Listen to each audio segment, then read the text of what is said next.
congratulations on the show. I've seen the first 2 episodes. I just think it's so refreshing and funny and entertaining. Thanks. I wanted to ask about what you brought from your real experiences to the characters and to this show for you. Do you want to start? Sure. I mean, I've been on sets for 20 years, and the crews are our families, so it feels really fun to be able to show a little bit of their jobs and lives. And yeah, I brought all that experience. I would say my experiences are probably even wackier than some of the stuff we show on the show, which is wild to say because people are like, that happens? I was like, oh, honey, just that? So yeah, but it was really fun. Yeah. How much? What about for you? Yeah, I think there's just a sort of a manic energy that can happen on set sometimes, which I'm familiar with. I've been on film sets for coming up to 20 years, so yeah, it's something that I was sort of familiar with, and to bring that knowledge and that energy, but then inhabit a role that I've been around but never had the pleasure of doing was a new angle on it all for me.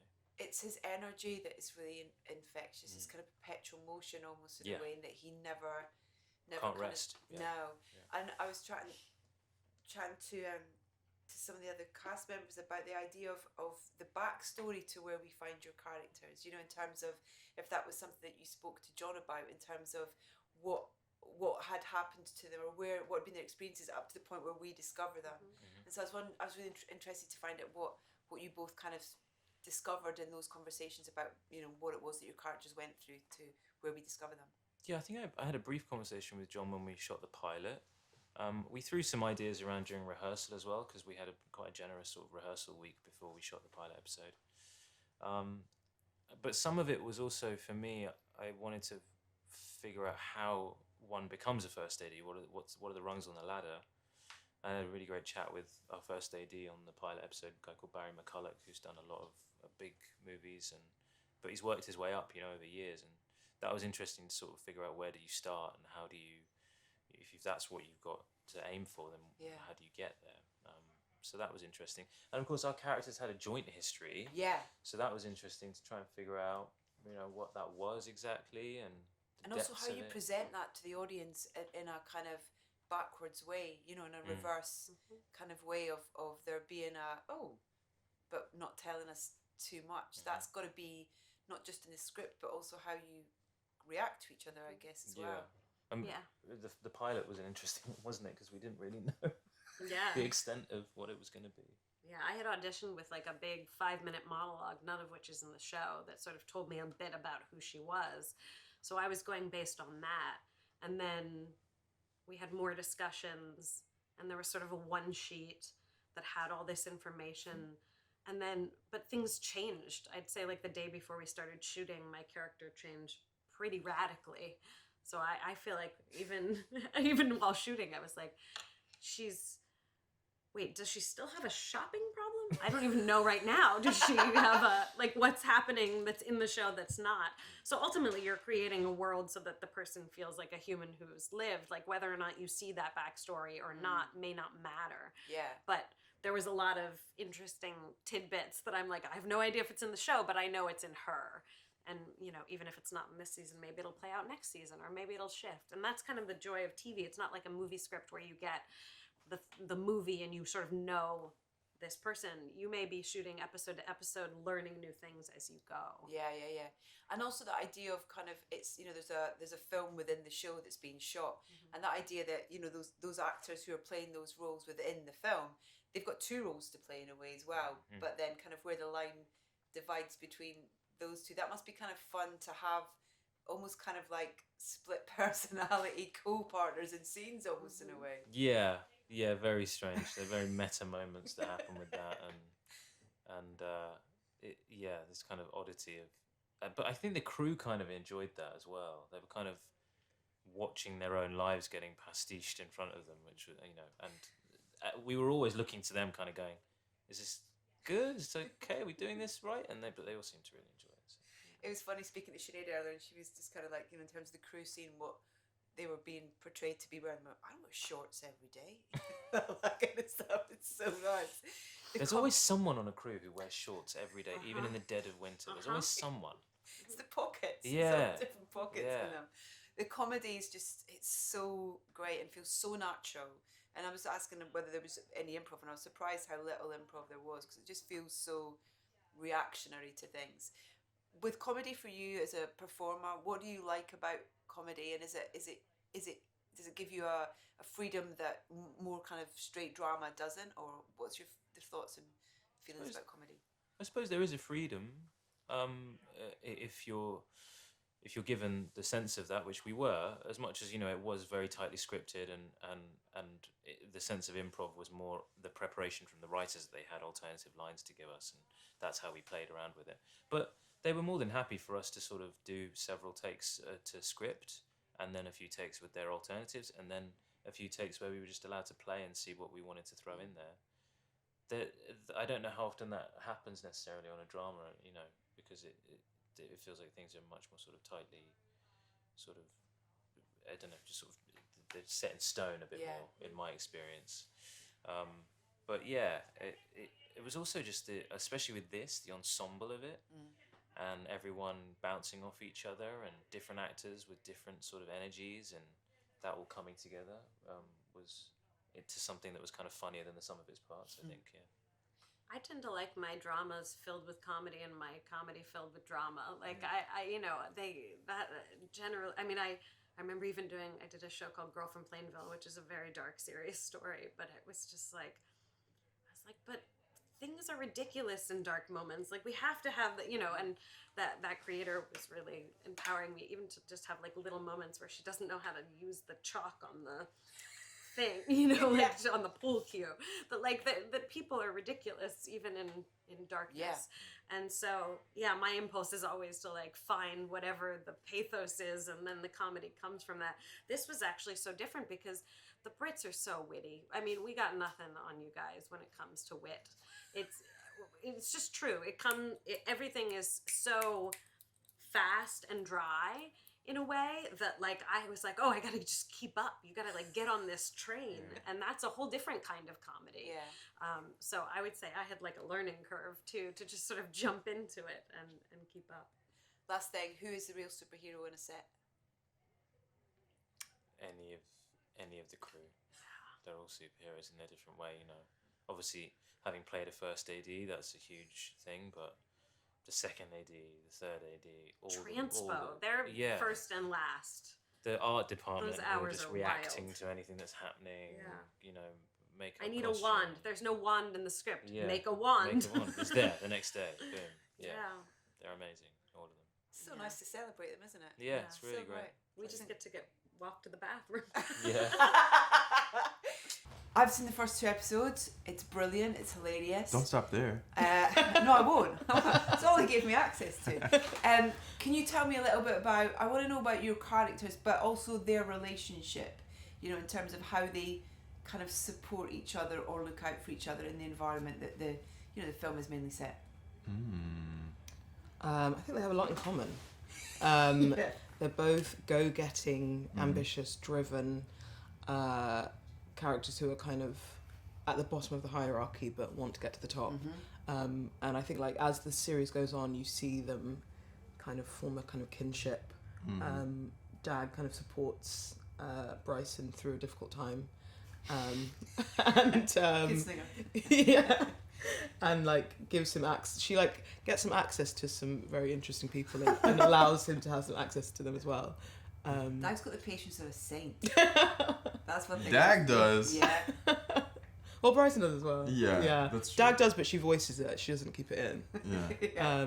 Yeah. I think originally she's quite overwhelmed, and then as it goes on, she just kind of embeds in and like is kind of a part of the furniture. What is Bryson's ambition? Bryson's ambition? Yeah. Oh, he's trying to run this shit. Bryson is gunning for head honcho. He is, sprinting for the top position.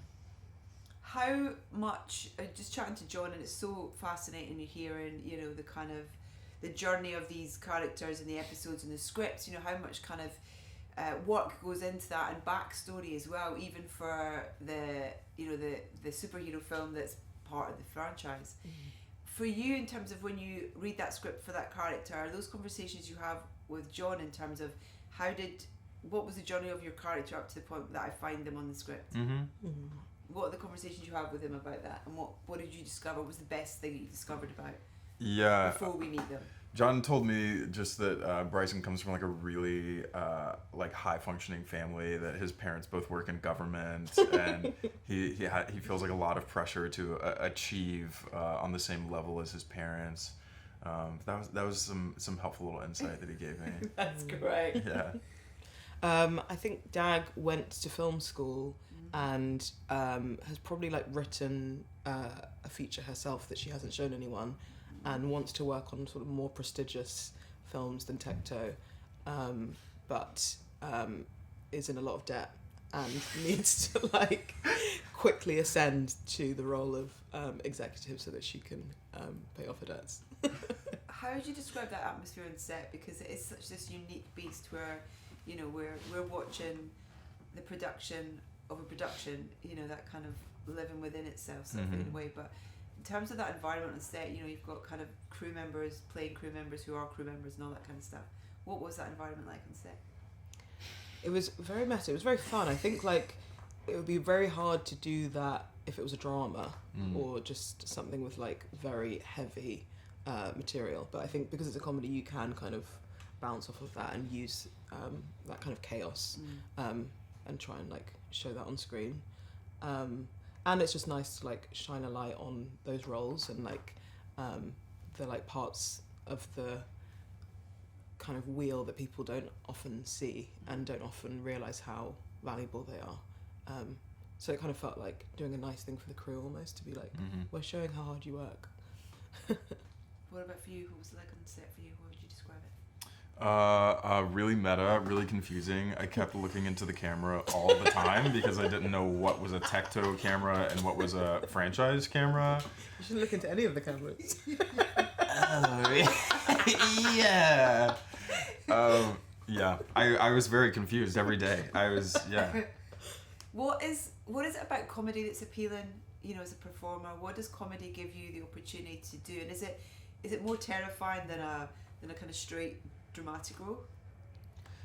I find it less terrifying. I think it's like it feels like alive, and it feels like a kind of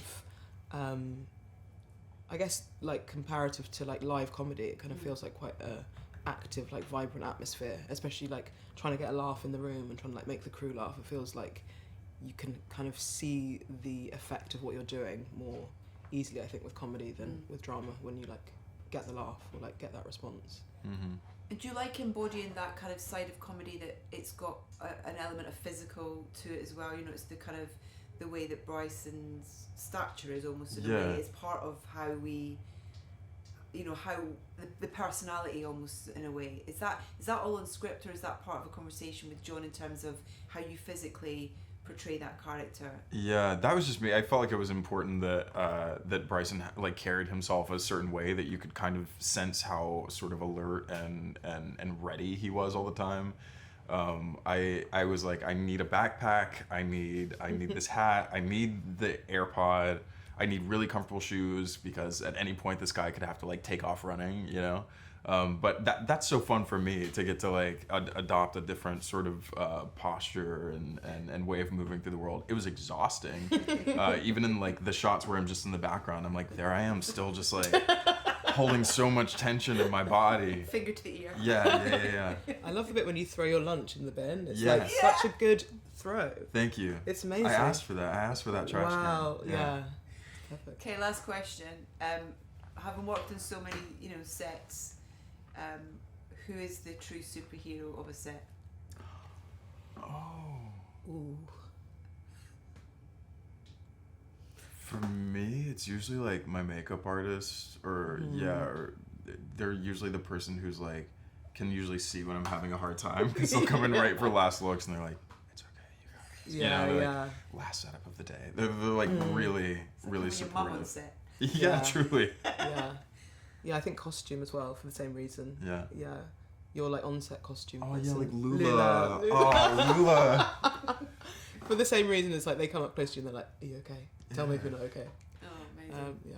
Brilliant. I love the towel warmers behind you as well. That's definitely something that's going to make Yes. everybody like feel better about themselves. Oh yeah. You need those. Getting that Sure. hot Yes. towel at the end of the day is like Yes. that That's is a superhero right there. truly yeah. This is such a clever, funny, brilliant show. Oh, thank you. First 2 episodes, I'm in. I'm hooked, and I want to know where it goes. What was the catalyst, or what was the kind of seed for wanting to write this with this Yeah. idea? Yeah, so the initial seed was Armando and Sam, having known each other a long time, had a power lunch, but two big heavyweights. Sam was pitching Arm an idea. Arm didn't like that idea. Sam won't tell me what that idea was, or he's forgotten. But I don't know what that idea was. But then Sam started telling his stories about making Bond, which are excellent, and I won't repeat them. You can try and see if he'll do it, and then Arm was like, well, that could be a show. And then the idea was born at that point. It went through a number of iterations, and then about 3 or so years ago, it came around to me. And during that period, franchise movies had gone from being like dominant, and they'd had this real golden age, and then we'd gone through the streaming wars, and there was a gold rush for content. That kind of tech mindset was coming to entertainment, where it's all about scale, so everyone was raiding their IP cupboards and like content, like everything, TV shows.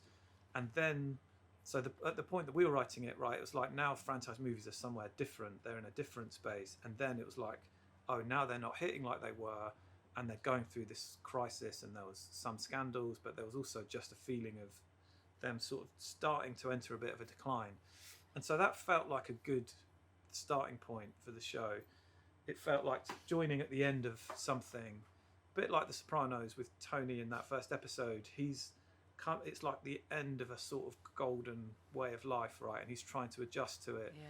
And there's just something that felt better about writing about the end of an empire, and like what's it like when the machine's not going really well? When it's not hitting again and again, but it's going wrong? What happens to the machinery when it starts to break down? But it's also that lovely side of it as well that I love, is it's a real love story to the crew.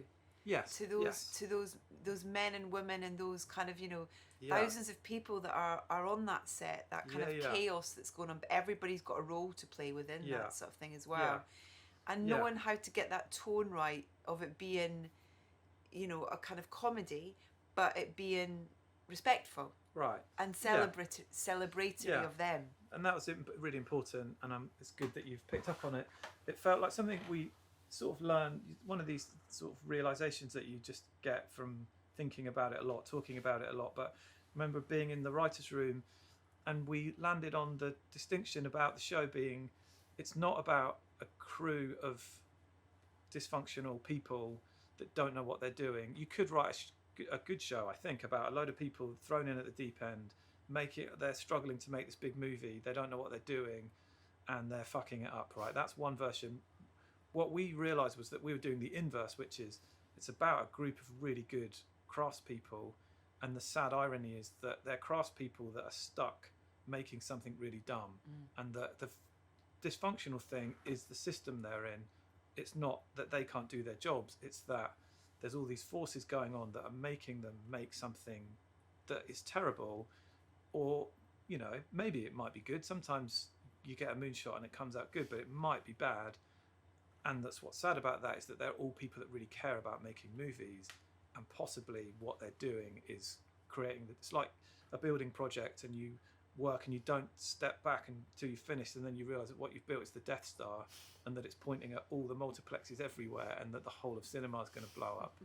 And that's, I guess, what we realized about the show, is that it, and also just it makes it more relatable, right? I think anyone in a job knows what it's like to be stuck in a dysfunctional workplace that's where you're being asked to carry out orders you don't understand or juggle egos. And so once we realised that, then it made it more relatable and more human. But I love as well how you get the opportunity as a creative to kind of bring your child to the story as well, in terms of that world of kind of coming up with this kind of fictional superhero comic world sort of thing. That's all down to you. Yeah. coming up with the Yeah. kind of the characters, the world, the Yeah. storylines of what those plots, Yeah. the you know, the crazy notions of what they're Yeah. doing to save the world and the universe. Yeah. I That's also fun. literally brought my child to the set because I was always at work. So it's like, I'm bringing my son and daughter. And initially they were like, this is amazing. And then after 20 minutes, they're like, this is so boring. I was like, yeah, welcome to the world of showbiz. But yeah, that was the most fun in the writer's room, was kind of creating that IP and taking, it's quite hard to do because you can generate 50 ideas for superheroes and you think that they're pretty stupid or weird, and then you just flick open an encyclopedia of superheroes and like 48 of them are already taken. We had like Tecto, I think initially he was called Tecton, and then we weren't allowed that because I think there is a Tecton, so it's like, can we lose the O? And they're like, lose the N, so it's like Tecto. Yeah, and it's like, that's fine. But like we had Multi-Man. We were like, that is so generic. We wanted a really generic hero that you could sort of understand. And it's like, what about Multi-Man? You're like, that's so bad. And you're like, no, that's real. There's a Multi-Man. So then it's Many-Man. You're like, yeah, you're allowed Many-Man. So we'd have to send off all these names through to our clearance department, and they would say what you're allowed and not allowed. So yeah, but that was honestly the most enjoyable part of the writers' room. Yeah, What are you most proud of creating? We've got the Gurgler's pretty good. So there's a character in episode 4 within the movie there's our little Tecto movie, which is big, but then there's a bigger one, Centurios, which is like a bigger ensemble movie, and there's an episode that's about a cameo, and they think that they're getting Many-Man, who's the big deal, but they get the Gurgler instead, and they're like, oh no, it's the Gurgler, it's like the worst one. So they get this guy who's like he has this gurgling noise that he makes, and he's kind of in this green, he's played by Nick Kroll, and he's in the kind of green suit that's all a bit phlegmy, and he's a bit gross, and he's sort of one of those comic relief superhero types that's like, he's quite gross and a bit weird. He's pretty good. I think his backstory, we had a backstory for him that he got his power, he was like a pharmacist, and he invented a cure for the common cold, but then he swallowed it, but it got stuck in his throat and it can't get it out. So within his throat is the cure for the common cold, and he's always doing this gurgling thing. I think he's maybe trying to cough it back up because then he'll be really rich. Anyway, The best job in the world. Yeah. But that was the most fun, yeah, for sure. Comedy is such a brilliant way of storytelling. Yeah. It's got, and you've got such a great history of writing, and going way back to gaming, which you were talking about earlier. How important was that part of your journey as a writer, of kind of the gaming world, and what that gave you the opportunity to do? Yeah, I mean, what was great was just on a practical level, it was like a good, easy path of least resistance into writing, because it was a bit of an opening. Like TV writing's really competitive, but video game writing at that point was easier. And I guess it was also, it got me just used to writing a lot, writing to deadlines, thinking about things in a more critical way, I guess. So that's useful. And then it also, I guess it's just a love of pop culture and the respect for it. And so I guess it helps on something like this, because you're writing it from a place of affection and a place of knowing it and being a fan, instead of writing something from the outside that's like, I don't watch these movies, but this is what I think of them. It was like, no, I really like all this stuff. I think it can be really good. So has an affection for the material, and so it hopefully doesn't feel cynical or cold in that way. It feels warm and kind of really inviting, for sure, good. definitely.